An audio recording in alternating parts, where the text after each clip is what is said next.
Hi everyone, my name is James Feeney. Welcome to or back to my channel. Today I'm going to be sharing a few poetry-related exercises and reading techniques that I've been using with the cards, that I've been experimenting with and loving.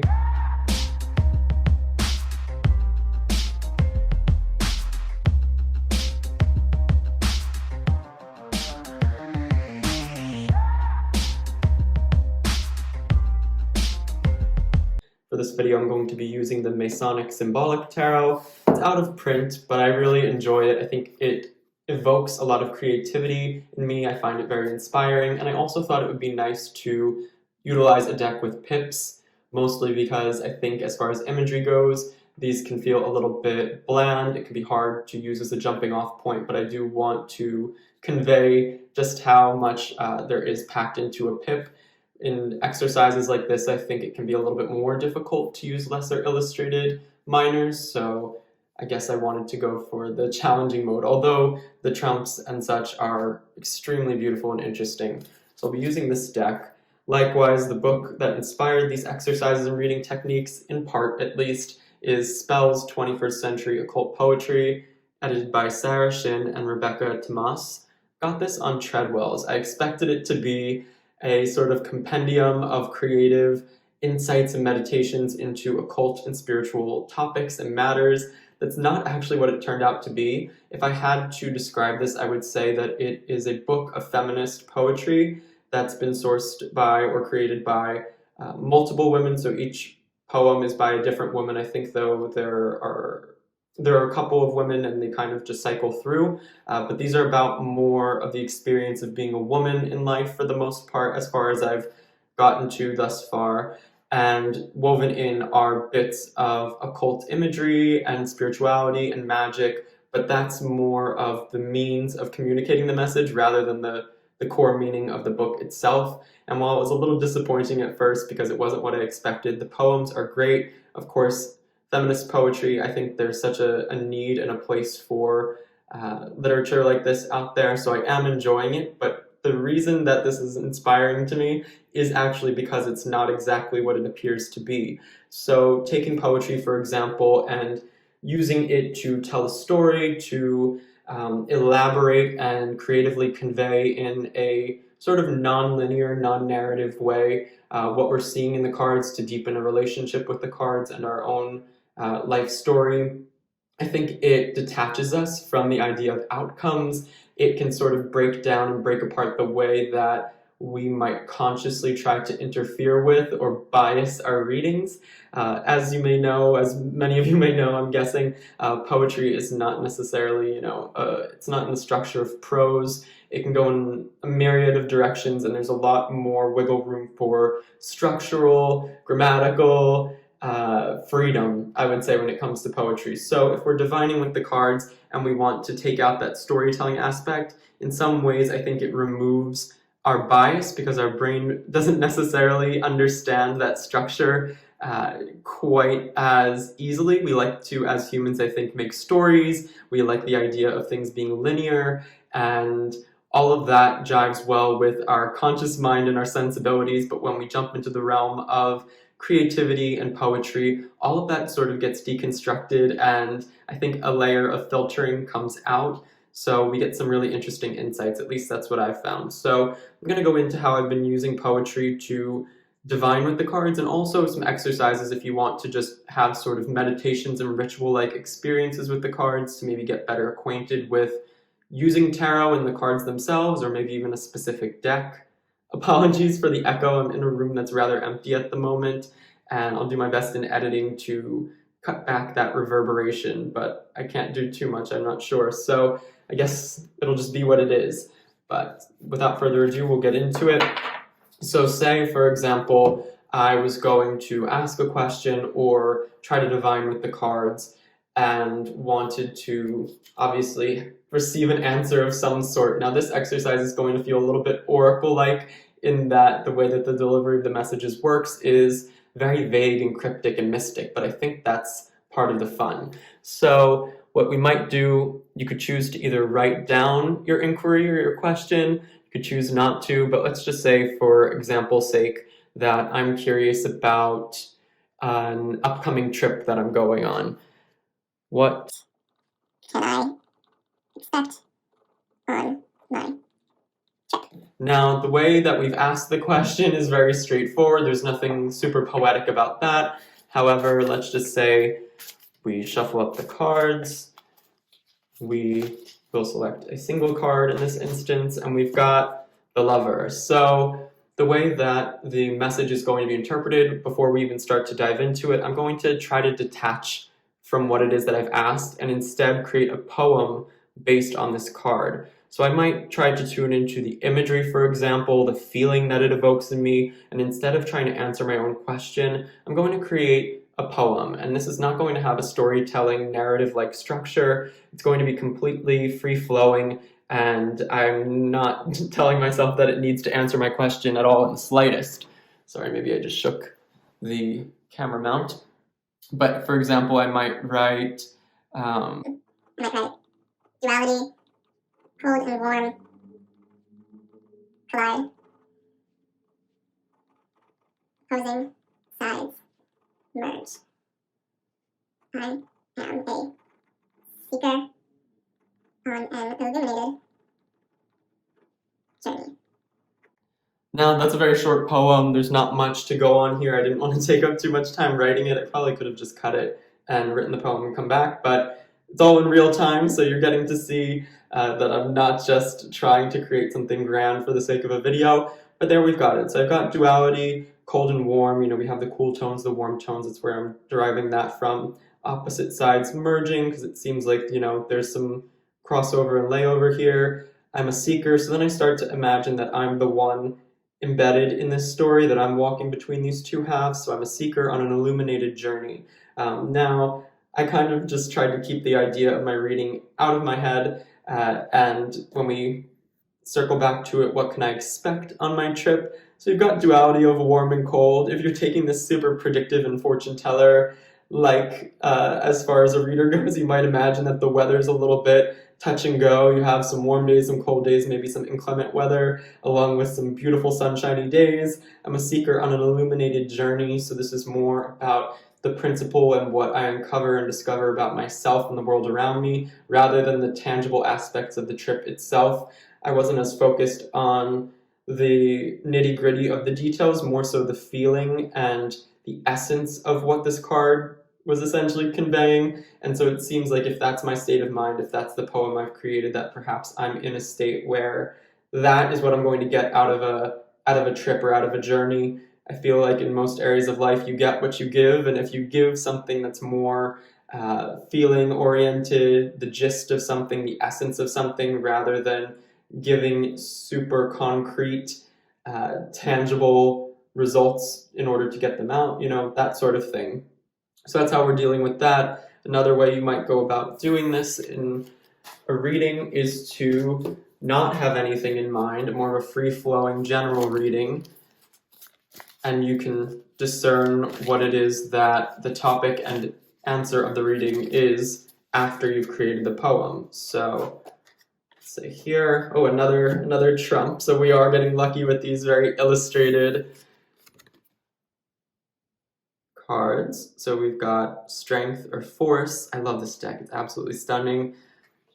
So let's see. Let's create a bit of a poem here. If it takes too long, I might jump cut this a little bit just to save your sanity and mine. But let's see.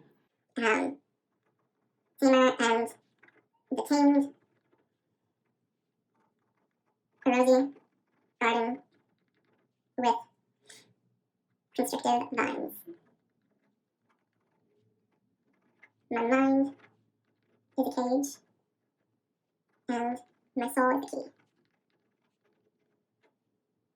Solve for X and conclude with an error message. So this was more almost of like an automatic writing as you're seeing the way I went about that. In a lot of ways, I think poetry can be about observation. It can be about free-flowing thoughts. There's so many types of poetry and ways to create poetry. I'm not by any stretch a professional poet. I've only taken a handful of poetry classes in my life as an English lit major, but What we've got here essentially is me looking at the card and just writing the first thoughts and feelings that come to mind, and that's how I'm creating this. So this could be also considered, more of an automatic writing, but I'm seeing it as more of a poetic encapsulation. So, Tamer and the Tamed, a rosy garden with constrictive vines. Of course, I see this sort of growing plant, and it reminds me more of vines than anything else. And in my head, vines, while beautiful, do tend to kill trees. And when you see vines on something, it's usually because they're taking it over, and in a few years or decades' time, it'll probably kill the tree if nothing intervenes. Likewise, we've got my mind is the cage and my soul is the key. I started to look down here at these angular shapes. Of course, this is the Masonic symbolic tarot, so we've got a lot of these esoteric, almost architecturally spiritualized bits throughout, like the pillars and the columns, cubes, and various imagery there within. And so the idea that the conscious mind is a cage, it's regimented, it's structured, it has a sort of integrity to it, it upkeeps itself, and the soul is the key. It unlocks or sort of breaks open the mind, transcends it, and has access outside of it. Solve for X and conclude with an error message, essentially trying to solve an equation that can't be solved in life. So there's not always an answer, for example, when you're looking to the cards, and I think that this is, if I'm trying to use this as a general reading and almost arrive at a conclusion with no question in mind, or to understand what this is telling me without having given any sort of direction, I think this is more of an allegory for the experience of life and how I might approach my actions in a small or grand sense. How am I approaching my tasks? It should be less about, the destination, the finishing of a project, the getting done of this or that, and more about what is at its core, what lies beneath and beyond the humdrum or mundane tasks that I carry out. What are they symbolic of in a grander sense? Likewise, I need to be okay with the fact that not everything is going to be all tied up with a nice bow in the end. Some things in life are not going to come to definitive conclusions. I'm not always going to get an answer to all of my questions. I need to be okay with things essentially just not turning out, panning out, having resolution in life, and knowing that there maybe is not resolution for something. So this, to me, feels more like a philosophical musing that I can then transpose onto my life in various senses. And then if I can attach that to specific things that I'm working on, perhaps my career, and that I need to let go a little bit more, perhaps I need to add or imbue my work with a little bit more soul and life. If my family comes to mind, understanding that not everybody is meant to be understood, and we don't all have to arrive at the same conclusions and be on the same page at all times. Things like that. So I would be curious to know what you all think if you decide to engage in this type of thing. I know I'm not reinventing the wheel by sharing an exercise like this, but I hope if you're at home and just relaxing, looking for fun things to spice up your tarot practice, that this is one that you can revisit. Now, like I said, there's other ways to use this besides just divination. We can use this as a meditation into the cards. I, for one, like to use the cards for more than just divination. Sometimes I'll use them as meditation points. I'll use them as symbols within ritual. Sometimes I just want to get a deeper understanding of the cards because I feel like each one can apply to a multitude of various lessons and touchstones that we experience as humans. I think they are quite telling in exemplifying the human experience through an interesting system in life. So what we've got here, for example, now we finally get one of the pips. Good, I wanted this. So we've got the Two of Wands, and I haven't asked a question. In fact, I'm not looking to have anything answered. I'm not looking for insight or guidance in any regard. I'm actually looking to understand what this card is, what it can mean, a lot more, I would say in a deeper sense, by detaching the idea of this needing to be tied to some experience.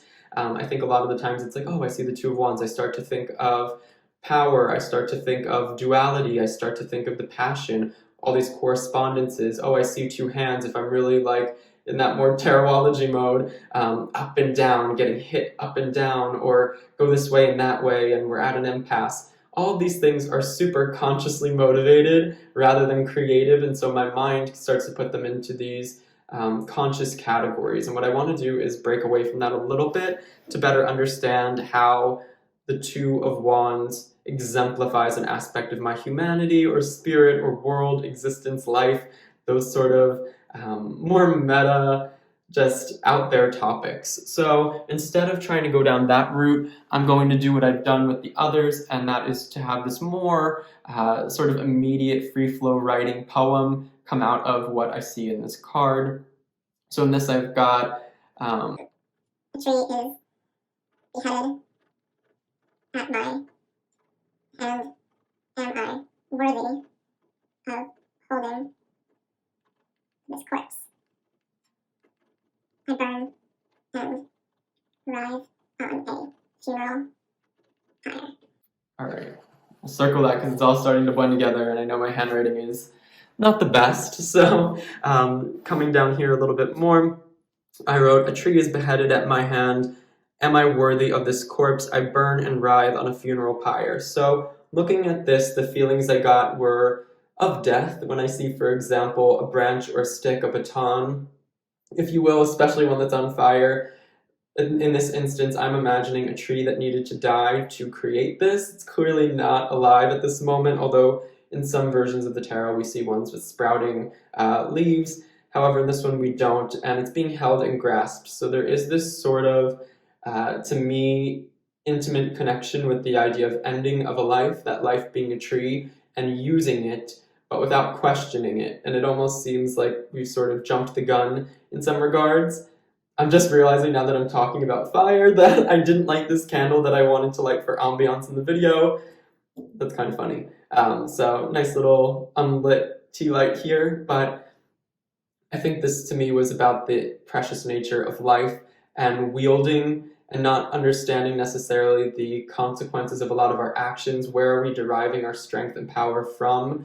I'm using a tool, for example, but it came from somewhere, and I may be blind and ignorant of where I'm deriving a lot of my own power and my own agency, what had to be sacrificed, what had to be ended so I could begin on my own journey. Am I worthy, for example, is my life, for example, more important than what the tree is giving it for? Am I putting it to good use? Is my life being lived, or am I squandering this life that's been taken and using it for something that's amounting to nothing? And this might not really pertain to a lot of the themes that we see in a more traditional sense in associating with the Two of Wands, but it is what and where my mind went. And I think right now I'm already thinking of the Two of Wands a little bit differently. In turn, that's going to impact the way that I divine with the cards. I'm kind of adding to my internal encyclopedia of definitions and potential meanings and avenues I can go down with the cards. So if you're looking to expand on the way that you divine with the cards, I think this is a great start of getting to that point, I think, when we've read enough, we understand enough of the cards, but you really want to start to delve into having these more intuitive messages appear, where you're not just reading essentially and referencing your memory for a series of correspondences and book meanings that you've learned. This is a great way, in my opinion, to start to diverge from that path and really create and craft a more meaningful and advanced tarot practice for yourself. But likewise, I think this is a great way to self-reflect. And if I'm using this card in ritual, this might have to do with balance and personal power. It might have to do with self-reflection and I would say the externalization of one's power, of being more cognizant and mindful of consumption. All of these things are super important as I'm now reflecting on my poem. I won't go too far into any other examples, but I just wanted to jump on and share a few. I've been enjoying this style of experimenting with the cards. I know I've shared another video about tarot and poetry wherein I took some poems from a book and used the cards or consciously selected cards to create a story out of a poem where maybe no story necessarily exists, or to exemplify and perhaps personify the poem through the cards. This is almost the opposite, so I'll link that one around as well. It'll be fun, I think, to work with both of those techniques in tandem. But I hope you enjoyed this. Comment down below some of your favorite tarot exercises and ways of getting creative with the cards. I'm always curious. Like and subscribe if this was fun or interesting, or don't. And until next time, bye.